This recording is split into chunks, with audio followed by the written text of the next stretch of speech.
राम राम जी। तीन बहनों की दुनिया में आपका स्वागत है। तो आप सब कैसे हैं? अच्छे ही होंगे। बड़ी सर्दी हो चुकी है, तो जनवरी का महीना आ गया, दिसंबर का ख़त्म।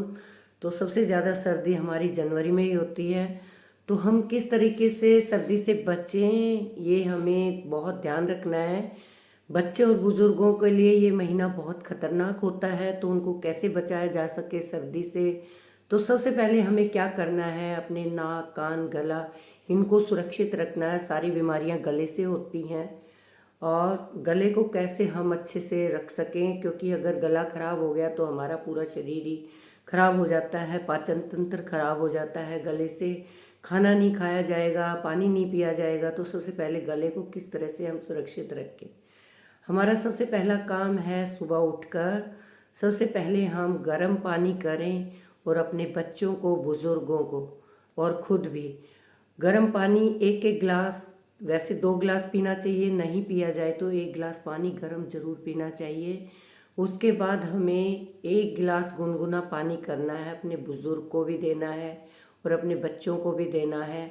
उनसे एक चुटकी सेंधा नमक या सादा नमक डालो 1 गिलास पानी में, और उससे गरारे कराओ। गरारे कराने से हमारा गला बिल्कुल ठीक रहता है। नमक के पानी से, गरारे से आधी बीमारियां ही दूर चली जाती हैं। उसके बाद आपने गरारे किए, उसके बाद आप स्नान करने जाते हो तो अपने नाक कान गले को, कान में कभी भी पानी ना जाने दे बच्चों के। और सबसे पहले सिर के ऊपर पानी ना डालें। सबसे पहले पानी, स्नान करते समय अपने पैरों पर गर्म पानी से सिकाई करें बच्चों की, क्योंकि हमारा सबसे पहले हम सिर पे पानी डाल देते हैं, उससे भी एक बहुत बड़ी बीमारी हो जाती है। तो सबसे पहले हमें, छोटे बच्चे को अगर नहला रहे हैं तो हमें किसी बर्तन में गर्म पानी रखो और उसमें बच्चे को बिठाओ। उसके बाद उसको स्नान कराओ। सीधा हमें फर्श पर या पटले पर नहीं बिठाना चाहिए। बुजुर्ग आदमी है, उसको स्नान करा रहे तो सबसे पहले चिलमची में पानी रखो और उसमें अपने पैर डुबो गर्म पानी में।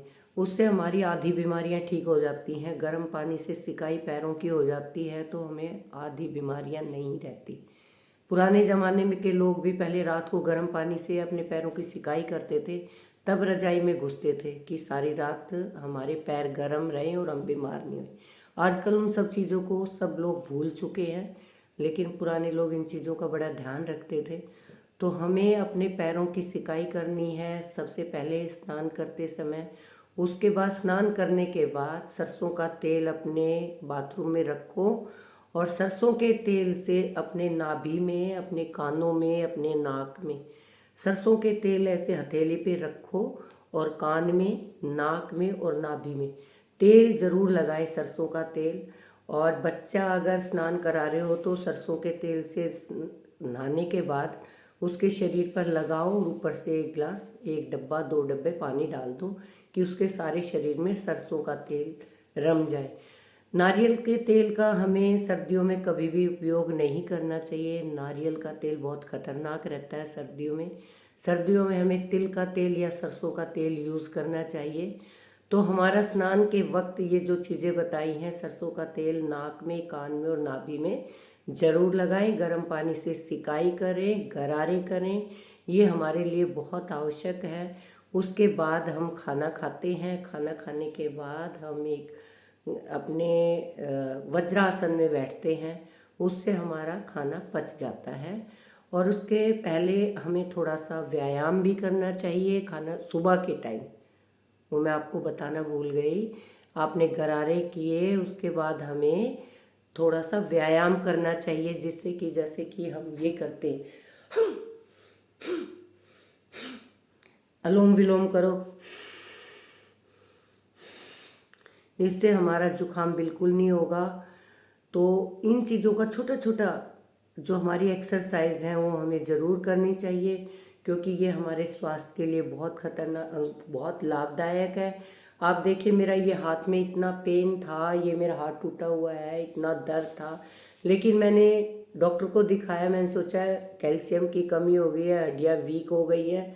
तो क्या था कि मुझे टाइम नहीं मिलता, मैं स्कूल जाती हूँ बच्चों के साथ, बिल्कुल टाइम नहीं मिल पाता। लेकिन जैसे ही हमारे टूर्नामेंट शुरू हुए हैं, मैंने बच्चों को एक्सरसाइज कराई, तो ये देखिए मैं इस तरीके से ये वाली एक्सरसाइज जो हम करते हैं, हाथ को ऊपर नीचे, हमारा पूरा सर्कल ऐसे रोटेट करते हैं तो हमारे बोन्स जो मांस थिक हो जाता है, जम जाता है, वो सारा चालू हो जाता है। तो हमें एक्सरसाइज बहुत ज़रूरी है करने कि बच्चों से भी करानी चाहिए और बुज़ुर्गों से भी थोड़ी थोड़ी एक्सरसाइज कराओ, ना कि उनको पार्कों में बिल्कुल ना भेजे बुज़ुर्ग को और बच्चों को 1 महीना जनवरी के। हमें एक्सरसाइज करने घर पे आसन लगा कर करो, घर को गर्म रखो, बाहर से बहुत ज़्यादा ध्यान रखना हमें इन चीज़ों का, भाई एक्सरसाइज करो, घर में करो। और जो मैंने ये छोटे छोटे टिप्स बताए हैं, ज़रा ज़रा से टिप्स बताए, इनको ज़रूर ध्यान रखें। जिसको खांसी जुकाम हो जाता है थोड़ा गाढ़ा बना के पिए। जो मैंने पिछले व्लॉग में देखेंगे आप, लोग डर जाते हैं कोरोना कोरोना का नाम, यार कोरोना कोई बीमारी नहीं है। कोरोना का अगर जैसे आजकल केस आने शुरू हो गए, आज मैं बच्चों को लेके स्कूल में डिस्पेंसरी में गई थी, हमारी छुट्टियां नहीं हुई है, एक्सरसाइज करवा रहे हैं हम बच्चों को क्योंकि हमारे टूर्नामेंट है तो उसमें हम एक्सरसाइज करा रहे हैं बच्चों को। 10 बच्चों को मैं आज हॉस्पिटल लेके गई कि इनके हाथों में दर्द है, इनके गले में खराब है। डॉक्टर ने क्या कहा कि गरारे कराओ। गरारे सबसे बेस्ट है, उनको कोई सिरप नहीं दिया। आजकल गवर्नमेंट डिस्पेंसरियों में, हॉस्पिटलों में बच्चों को सिरप नहीं दे रहे, उनको सिर्फ देसी नुस्खे बता रहे हैं कि इनके गरारे कराओ। आज मैं खुद डॉक्टर के पास गई थी स्कूल के बच्चों को लेकर, तभी मैं आपको ये बात बता रही हूँ। जितनी मेरी यूट्यूब फैमिली है या मेरे कोई भी साथी हैं, टीचर हैं, कोई भी है जो मेरे इस ब्लॉग को देख रहा है, तो प्लीज़ इन चीज़ों का ज़रूर ध्यान रखें अपने बच्चों के लिए और अपने बुज़ुर्ग माता पिता के लिए या अपने लिए। जो मैंने बताया, गरारे करना बिल्कुल ना भूलें, नमक के पानी के। और थोड़ा सा अदरक और शहद का भी बच्चों को आप रख दे सकते हैं, अदरक निचोड़ के उसमें थोड़ा सा शहद मिला के वो चटा सकते हैं। और ये बीमारियां ना नुस्खे बीमार आदमी के लिए नहीं है, स्वस्थ आदमी के लिए, कि वो बीमार ना होए।